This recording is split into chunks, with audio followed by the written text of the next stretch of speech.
The DNC kicks off on Monday, and outside, an estimated 30 to 40,000 people will be protesting.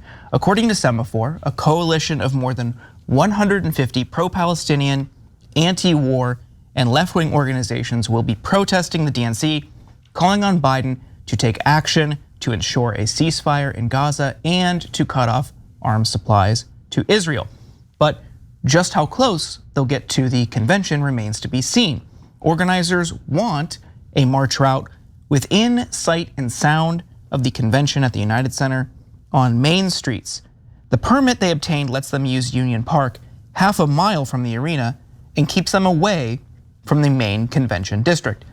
City officials are also not permitting the use of a sound system, a stage, or port-a-potties, which are things often required at large-scale protests, if not just recommended, in cities like Chicago and elsewhere.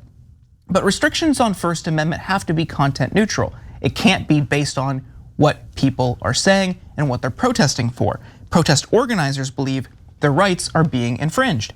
Hatem Abdouya, co-founder of the US Palestinian Community Network, told CBS News, "This is not an issue of safety or security.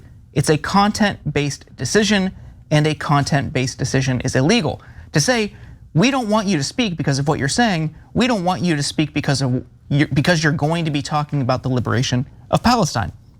Some Dem Party loyalists have taken additional steps to try to intimidate protest goers through social media posts and, in at least one case, ratting on them to the FBI. After University of Chicago professor Iman Abdelhadi tweeted this, "Okay, Kamala is not ready for Chicago, but don't worry, we're ready for her. She received this email. I saw your tweets and reported you to the university and the FBI. Expect a knock at your door, sweetie." Today, Iman posted this update. "Just got a call from the FBI. Thanks everyone. And to stave off the inevitable gaslighting, here it is." And you can see the screenshot of her calls. And there were more throughout the day, more posts from her talking about it. And it does look like other people had also received similar threats, so it's not clear how many actually received calls or visits from the FBI. But Cenk, these are people just trying to demonstrate, exercise their First Amendment rights at the DNC. What's wrong with that? Hey, don't scroll away. Come back. Because before the video continues, we just want to urge you to lend your support to TYT. You power our honest reporting. You do it at tyt.com/team, and we love you for it. So first of all, a general note, which is, hey, why don't you just let people protest? Why does everybody always try to shut it down? Oh my God, what if there's bad pictures? Usually there's bad pictures or video of you trying to shut it down. So if you just didn't try to shut it down, people would protest and everything would be fine. But the problem is they can't stand anyone daring to disagree, right? And it's of protests of all different sorts, like the oil pipelines in North Dakota. Nope, can't have it. If you just had people protesting there, wouldn't have been a big deal. But no, they got to get the cops in, they got to crack skulls. Then they pass the law, but there and in Florida and many other states that say, hey, you know what, if you protest, we could run you over in our cars. But by the way, the minute you have a right-wing protest where they actually commit violence like January 6th, they're like, what? Those are good patriots. Patriots could do violence during their protests. You guys aren't doing enough violence in your protests. That's what your problem is, right? So I know. They're gonna say, oh, the riots and oh my God, etc. Right? So look, if you do things that are illegal, cops have to come in, of course, right? But right now they haven't even had the protest. So how do you know what they're gonna do, right? So if you want to prepare ahead of time, no problem. But if you want to say, hey, I don't want to let you protest, giant problem, giant problem. Second issue is, when you get to the specific issue of Israel, who are we kidding? Almost every protest of Israel has been shut down. They say, oh, we found some anti-Semitism. Is there some anti-Semitism in some of the protests? I'm not surprised by that. That could happen, and that's terrible. It shouldn't happen. Is there anti-Muslim tirades in pro-Israel protests in America? Through the roof, massive. I mean, oftentimes people say, who cares about killing Muslims or Arabs or Palestinians? That's 10,000 times worse than anything said in the anti-Israel protests.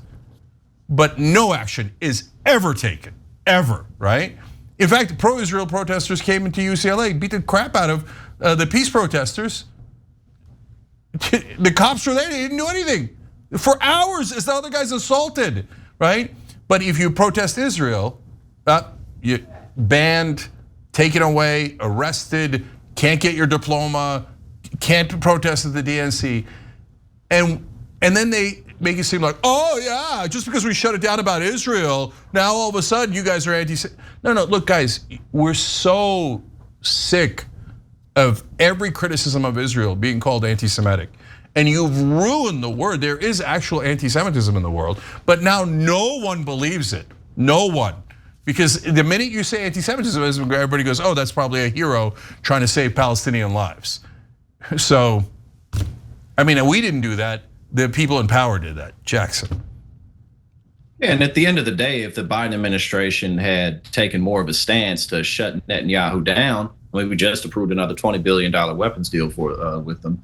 But if the Biden administration had taken more efforts to actually stand up for Palestinians, then this wouldn't be an issue anyway.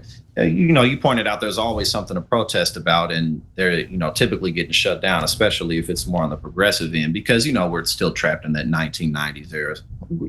Luckily we're starting to break out of that, because the Dianne Feinsteins are, pretty much everyone in the Senate is as old as she was. But again, really, who's to blame for this other than the Biden administration? Hopefully Kamala goes in there and she wins. She can really set a different pace and really push for a ceasefire. But at the end of the day, as you pointed out, being staunchly pro-Israel, no matter what, is really just baked into the system, so much to the point that the Trump campaign is willing to say that we're going to deport pro-Hamas radicals, aka Palestinian supporters, which are American citizens, constantly dogging out the protesters, the students who are just standing up for rights. Oftentimes, like if you're 21, 22, 19, this is kind of when you're first starting to come into your political activism. You can't vote till you're 18 years old. So it's really discouraging for people who care about such an important issue. But at the end of the day, this is Biden's fault in terms of how people view it, and that's why he was on his way towards losing. One of the biggest reasons why he was on his way towards losing. And so I know a lot of Democrats will get touchy. Oh, don't criticize Democrats. Yeah, how about don't kill 40,000 people? How about that? I'm sorry if we hurt your democratic feelings. And last thing on this is, look, a ceasefire is enormously popular in America. It's between 70 and 80% in popularity. If you don't do that because you would rather please your donors, then you don't get to complain about protests. Do the popular thing, do the moral thing, then you won't have protests. And if your idea is, yeah, I don't want to do the popular thing because I want to take the cash, so just beat the crap out of the protesters or just ban them and don't allow them anywhere near the building, well, then you're gonna get bigger protests and you deserve it. Thanks for watching the Young Turks, really appreciate it. Another way to show support is through YouTube memberships. You'll get to interact with us more. There's live chat emojis, badges. You've got emojis of me, Anna, John, JR. So those are super fun. But you also get playback of our exclusive member-only shows and specials right after they air. So all of that, all you gotta do is click that join button right underneath the video. Thank you.